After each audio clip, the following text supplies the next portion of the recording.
The scene opens up with Dyson Frost capturing Demetri and keeping him in a warehouse-like place. Inside the room, there is a very huge writing board filled with information, somewhat similar to Mark's mosaic board at the FBI. Demetri's image is pasted on the wall alongside the date, March 15, 2010. To make the matter worse, Mark is strapped to a chair that appears to be connected to a gun, and a laser sight from the gun is pointed at his chest. There is no doubt that if Demetri tries to move, the gun would fire through him. Since it is the date of his possible murder, time is not on his side. Meanwhile, Charlie is being interrogated at the FBI, where she tries to inform Mark, Olivia, and Wedek about Dyson Frost, as she met him at her school festival. At first, she has trouble recalling many details, and Olivia is concerned about Mark pressuring her for answers. Charlie is instructed by Wedek to close her eyes and attempt to recall what she saw. The scene then shifts to the conversation between Charlie and Dyson. Despite Charlie making it clear that she does not talk to strangers, Dyson lies to Charlie, telling her that he is a colleague of Mark on a highly significant project. Dyson then asks if she liked Dr. Seuss and Horton, trying to make her feel comfortable. Dyson then requests Charlie to provide Mark with a photo of Oedipus that is marked with a meeting time and location. Back at the FBI, Charlie is thanked by everyone for her assistance, but Olivia is still concerned about Charlie. Mark suggests contacting the FBI's on-staff child psychologist, but Olivia refuses to go to counseling and instead asks for additional security. On the other hand, Zoe pays Alda Herzog a visit inside the prison to learn more about Demetri's disappearance. Given that she has been detained for 5 months in prison without being charged, Alda is refusing to tell her anything and demands a hearing for herself. Desperate to save her love, Demetri, Zoe succeeds in getting her a hearing.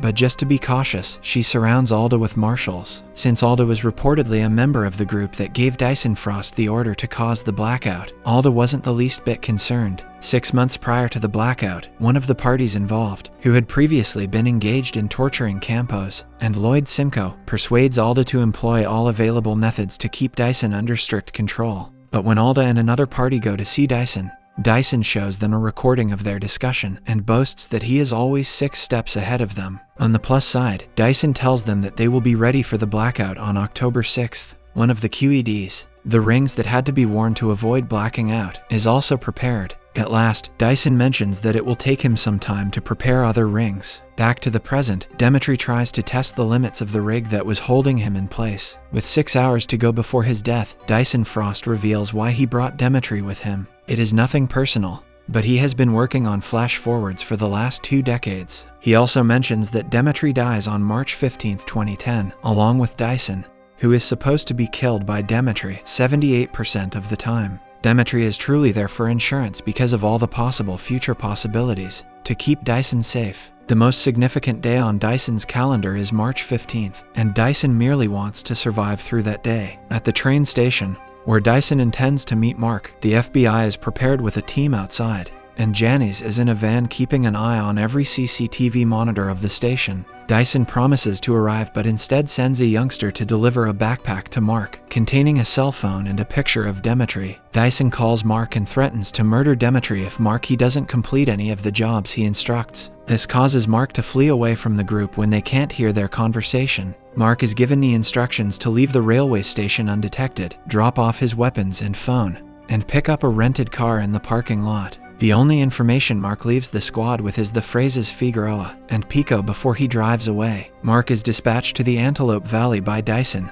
and instructed to travel 1 mile north into the Tehachapi Mountains. In the next scene, Zoe prepares for the sudden hearing for Alda and brings her to court. Unfortunately, the only new information Alda shares with her is that she discovered Demetri's body in Building 7 in her flash forward. Alda's hearing was a setup for her to flee, and she successfully does it, breaking through window glass. Meanwhile, an autopsy of the homeless guy Dyson shot yields another piece of information. It is discovered that the man had the phone that is used to text Olivia during her flash forward to inform her of Mark's drinking. Furthermore, it is revealed that the murdered man had a highly developed hippocampus, hinting at the type of ability that savants had, which may include photographic memory or mathematical prowess. Agent Vreed has a box of the man's belongings that he wants Olivia to look through in case it includes information on Demetri. Next, Mark meets Dyson Frost in a lonely area, and Dyson's initial thought is to shoot Mark. Dyson also mentions that his associates have long wished to kill Mark. When Dyson is about to shoot him, Mark spits water in Dyson's face, grabs the pistol, and demands to know where Demetri was. According to Dyson, He has already told Charlie everything. Right then, Dyson is shot by a sniper from a distance. The person who followed Mark there is Alda Herzog, and she is the one to shoot Dyson. With 43 minutes left, Mark recalls what Vreed stated about the photo that was sent to him, boards Dyson's car, and uses the GPS to locate an address with the symbol in the photo. Without network service, Mark sets off and discovers that the destination is an old army depot. Luckily, he is able to get in touch with Wedek with 3 minutes left. Zoe then tells Mark that Demetri might be in Building 7, but sadly none of the buildings are numbered. Janice locates the numbers on the rooftops after looking at the satellite image of the place on the computer. Using the information, Mark tracks down Demetri and attempts to tamper with the rig. The only choice is to make sure the pistol is pointed away from Demetri before the timer stops. Mark remembers Charlie mentioning Dyson's favorite Seuss tales, and using the information, he attempts to pull the wires in the same order. Fortunately, he succeeds in directing the pistol away from Demetri and saves him. Demetri rises to safety from the gunfire, erasing all of Dyson's notes on the wall with water jets. Elsewhere, when Olivia enters a coffee shop, a guy, Gabriel, claims to have witnessed Olivia making the same coffee order repeatedly in line despite the fact that Olivia has never been there before. In the meantime, she looks into how the address book of a doctor ended up in the possession of the man Dyson shot. The scene flashes back 2 years and we are shown how Janice came to Quantico and trained to be a professional FBI agent. She detested being a lawyer, so the idea of contributing to something and doing good appealed to her. She undoubtedly finds a friend in Demetri now, who supports her during the most challenging training sessions, particularly the Yellow Brick Road, a 6-mile obstacle course marked by yellow-painted pebbles. Exactly 2 years before the blackout, we witness her speaking with a lady, Lita. Lita claims to be a headhunter seeking for talented people to provide them with opportunities. Although Janice claims to already have a job, the lady believes she can handle a second one. Back to the present, Mark, Vreed, Vogel, and Wedek are pouring through the information that Dyson Frost was carrying, still angry that the person who killed Frost was in their custody just hours before. On the other hand, Olivia receives a guest at her home, Gabriel. She warns Gabriel to leave and threatens him that she will speak with the FBI agent assigned to watch over her home. But Gabriel is adamant about providing her details about events that he saw. He repeatedly tells her that she should be with Lloyd rather than Mark, as she sprints after the FBI agent outside. Gabriel cautions her not to purchase coffee from the guy who looks like Mr. Clean. Later, when she leaves with Vreed to aid him in the investigation, she witnesses an accident on the road. Here, she gets to know that if she had arrived at the hospital 10 minutes earlier, she would have purchased the coffee and died in the same car accident. With Janice and Mark discussing Frost's documents, which contain Alda's fingerprints, Mark surmises that the two must have come into contact earlier. On the papers, which Janice claims are from Afghanistan, soil traces are also found. She shows the designs to an expert in antiquities, who speculates that they might be remnants of an archaic timekeeping system. She gives him a copy to study the design and leaves. Sadly, the owner of the pet shop commands her to get the original blueprint and shred all copies. Following her orders, Janice goes to Dr. Corey's office and destroys the computer files of the blueprint design. Next, she visits Mark's mosaic bulletin board to grab a copy of the design, but sadly gets caught by Mark during the act. She makes an effort to defend herself, but Mark doesn't believe her and still lets her leave. The next day, it turns out that Janice's late-night sojourn was for nothing. Dr. Corey visits Mark's office and mentions that as a backup, he took photographs of the design. Furthermore, he informs Mark that the designs called for some kind of astronomical clock, and that when he did some basic calculations, he ended up with the date of October 6, 2009, which is the Blackout Day. Returning to the Blackout Day, we witness more of Janice's flash forward, in which she receives a warning to take care of her baby. When she awakens, she is aware of what she has done and rushes to Caroline,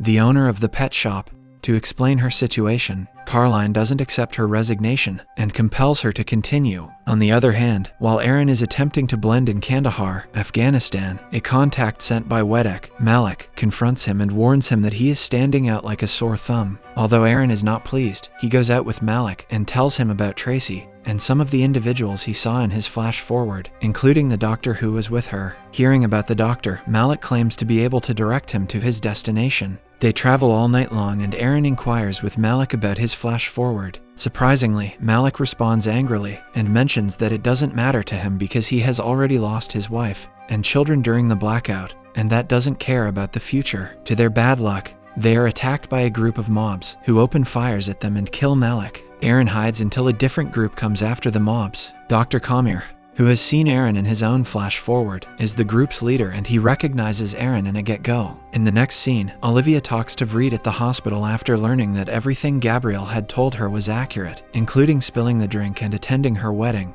Raven River was another topic Gabriel brought up, and Vreed verifies that the other guy Frost had slain had also mentioned it. Raven River may be a reference to a mental health facility in Arizona that was closed in the 1980s for questionable reasons. They were the first medical facility to treat autism. Later, Olivia and Vreed decide to visit the Raven River building. As they approach the abandoned building, Olivia runs into Gabriel, who had anticipated her arrival. They are informed by Gabriel that he witnessed the car accident, and that she needs to be with Lloyd. Gabriel then mentions that the building is the same place where Dyson performed his time travel experiments. He also states that every other day, the patients were put to sleep and were taken on excursions. Sometimes the journey was lengthy and other times it was brief, but Dyson was always keeping an eye on him and the others. Seeing Gabriel worried, Vreed reveals to him that Dyson is already dead. As soon as Gabriel hears this, he tells Vreed that after Dyson made them record their flash forwards, he ordered his men to kill them. When Olivia asks him about what he is pursuing,